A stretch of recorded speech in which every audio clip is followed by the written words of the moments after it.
లోకమంతా పాపములో మునిగిపోయి లోకమంతా నాశనానికి నడిచి వెళ్ళిపోతుంటే క్రైస్తవుడా నువ్వేం చేస్తున్నావు? 4 గోడల మధ్య భజన చేస్తున్నావా? నువ్వు 4 గోడల మధ్య పెంకులు ఎదిరిపోయేలా కేకలేస్తున్నావా? నువ్వు కేకలేస్తే సమాజం మారదు. నువ్వు భజన చేసినంత మాత్రాన లోకం మారదు. జీవవాక్యాన్ని చేతపట్టి లోకంలో నువ్వు నడిచి వెళ్ళాలి. సర్వ లోకానికి నువ్వు జీవవాక్యాన్ని చేతపట్టి వెళ్ళాలి.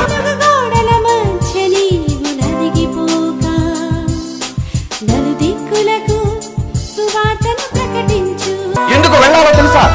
ఎవరు నశించిపోవడం నీ తండ్రికి ఇష్టం లేదు కనుక. ఎవరు నరకానికి వెళ్ళడం ఆయనకి ఇష్టం లేదండి.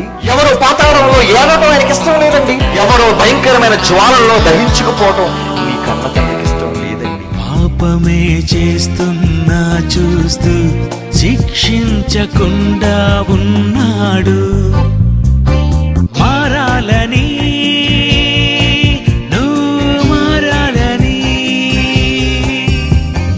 మార్చాలని నిన్ను మార్చాలని దేవుని మనసు 9 నీతిమంతుల విషయమే కలుగు సంతోషము కంటే వాక్యాన్ని చేతపెట్టి నువ్వు ప్రకటించినప్పుడు ఒక పాపి మారితే ఏమన్నాడు?